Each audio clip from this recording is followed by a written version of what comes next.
गावामधल्या पारावरती बसून आमच्या बाबासाहेबला फार स्थळं येत आहेत, आमच्या बाबासाहेबला फार स्थळं येत आहेत अशा गप्पा मारायच्या अध्यक्ष महोदय. एक मुलगी उपवर कन्या असेल तर 20 ते 25 ठिकाणची स्थळं येत आहेत अध्यक्ष महोदय. 150 पहिलवान गावात बिगर लग्नाचा आहे, एकाला सुद्धा सोयरिकी आहे ना, इतकी वाईट अवस्था ही ग्रामीण भागामध्ये त्या ठिकाणी झालेली, कुणीच विचारत नाही.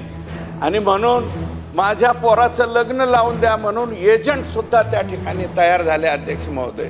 कर्नाटकामधून मुलगी आणली जाते, 2 दिवस राहते, 10-15 दिवस सोन्या, 10 तोळे सोने, 5 तोळे सोन्यासहित ती मुलगी 2-4 दिवसात गायब होते. अशा काही टोळ्या सक्रिय झाल्यात अध्यक्ष महोदय. अध्यक्ष महोदय, मुलगा अमुक अमुक शाळेत घालायचा, डॉन ब्रॉड विस्को ठिस्को अशा नावाच्या काही ज्या संस्था आहेत त्याच्यामध्ये मुलगा नेऊन घालायचा. आणि मुलगी कुठं घालायची? घाला जिल्हा परिषदच्या शाळेत. अध्यक्ष महोदय, PCPNDT ॲक्ट जर याच्यामध्ये कमी पडत असेल तर त्याच्यामध्ये आणखी सुद्धा महिला व बालकल्याण विकास मंत्री या ठिकाणी आहेत, त्या उत्तर देणार आहेत सरकार म्हणून. त्यांना माझी विनंती आहे की त्याच्यामध्ये आणखी काही अमेंडमेंटची आवश्यकता आहे का, आणि ती सुचविण्याचं काम आपण करणार आहात का केंद्राकडे. आणि कारण हा कायदा केंद्राचा आहे. त्या PCPNDTमध्ये म्हणजे आमचे कीर्तनकार सुद्धा मध्ये अडचणीत आले होते, त्यांच्यावरती बोट ठेवायलाच फक्त PCPNDT ॲक्ट आहे का. आणि हे अशा पद्धतीने हे संघटित गुन्हेगारी करणारे काही लोक जे आहेत यांच्यावरती अध्यक्ष महोदय, जर मुली हे संपवित असतील गर्भाशयामध्ये किंवा ॲबॉर्शनच्या बाबतीमध्ये निर्णय घेत असतील तर अशा काही डॉक्टरांवरती, अशा एजंटावरती मोक्कासारखे सुद्धा गुन्हे लागतील का याचा सुद्धा विचार करण्याची आवश्यकता आहे अध्यक्ष महोदय. हे सडले पाहिजेत काही दिवस अध्यक्ष महोदय, लोक यांच्यावरती कारवाई झाली पाहिजे. फक्त PCPNDT ॲक्टमध्ये गुन्हे दाखल करून आणि लगेच काहीतरी सुटून फक्त एखाद्या जिल्ह्यामध्ये मोठमोठ्या मथळ्यामध्ये बातम्या येतात आणि नंतर त्या जिरून जातात, असं होता कामा नये अध्यक्ष महोदय. आजही हे प्रकार मोठ्या प्रमाणावरती चाललेत. आणि आज परिस्थिती, प्रकाशदादांनी काल प्रश्न या ठिकाणी विचारला, त्याला उत्तर दिलं भोयर साहेबांनी, परंतु ते चेष्टेच्या रूपामध्ये वाटलं अध्यक्ष महोदय. परिस्थिती तशी नाही आहे. ग्रामीण भागामध्ये पहिले म्हणजे गावामधल्या पारावरती बसून आमच्या बाबासाहेबला फार स्थळं येत आहेत, आमच्या बाबासाहेबला फार स्थळं येत आहेत अशा गप्पा मारायच्या अध्यक्ष महोदय. एक मुलगी उपवर कन्या असेल तर 20 ते 25 ठिकाणची स्थळं येत आहेत अध्यक्ष महोदय.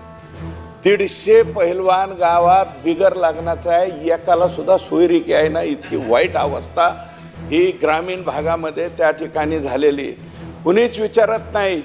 आणि म्हणून माझ्या पोराचं लग्न लावून द्या म्हणून एजंट सुद्धा त्या ठिकाणी तयार झाले अध्यक्ष महोदय. कर्नाटकामधून मुलगी आणली जाते, 2 दिवस राहते, 10-15 दिवस सोन्या, 10 तोळे सोने, 5 तोळे सोन्यासहित ती मुलगी 2-4 दिवसात गायब होते. अशा काही टोळ्या सक्रिय झाल्यात अध्यक्ष महोदय. या टोळ्यांवरती खरोखर कारवाई होण्याची आवश्यकता आहे. फार कमी लोक 420चा गुन्हा दाखल करतात, नाही तर लोक कशाला इज्जतीचा पंचनामा म्हणून केसच दाखल करायला येत नाहीत. ही सुद्धा वस्तुस्थिती त्या ठिकाणी आहे अध्यक्ष महोदय. ही फार समाजामधली गंभीर बाब आहे. मुलींची संख्या अजिबात कमी होता कामा नये, मुलींची संख्या वाढली पाहिजे अध्यक्ष महोदय. मुलगा अमुक अमुक शाळेत घालायचा, डॉन ब्रॉड विस्को ठिस्को अशा नावाच्या काही ज्या संस्था आहेत त्याच्यामध्ये मुलगा नेऊन घालायचा. आणि मुलगी कुठं घालायची? घाला जिल्हा परिषदच्या शाळेत. म्हणजे मुलीला चांगल्या शाळेत सुद्धा घालण्याची समाजाची मानसिकता नाही अध्यक्ष महाराज. अजून सुद्धा आम्ही फक्त गप्पाच मारायच्या का, पुरुष आणि स्त्री समानता आहे, अमकं आहे, खांद्याला खांदा लावून आम्ही काम करतो. काय काम करतो? मुलीला नको तिथल्या शाळेमध्ये पाठवून द्यायचं अध्यक्ष महोदय. अध्यक्ष महोदय, राज्यस्तरीय लेवलच्या, नॅशनल लेवलच्या मुली, 18 वर्ष वयापर्यंतच्या मुली, ज्यांनी 10वीला किशोरवयीन मुली जे प्रावीण्य मिळवलं 12वीला असताना त्या सुद्धा नॅशनल खेळल्या. अध्यक्ष महोदय, नॅशनल खेळलेल्या मुलीचं 8 दिवसांनी लग्न लावून दिलं जातं.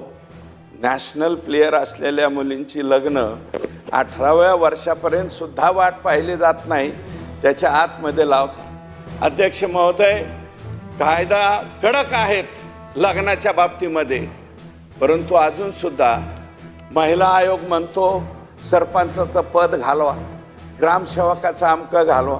किती सरपंचाची पदं गेली.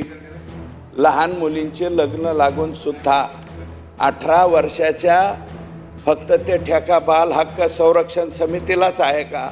समाज अजूनही अध्यक्ष महोदय लपून ठेवतोय हो.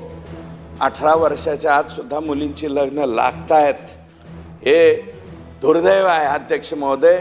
याच्या बाबतीमध्ये कडकातला कडक कायदा व्हायला पाहिजे. फक्त सरपंचाचं पद आणि ग्रामसेवकाचं नाही, ज्यांनी कोणी केलं त्यांच्यावरती खरोखरच गंभीर त्याच्यामध्ये कलम लागली पाहिजेत. असा काही कायदा होण्याची आवश्यकता आहे अध्यक्ष महाराज, आणि तो करावा अशी मी मंत्री महोदयांना विनंती करतो.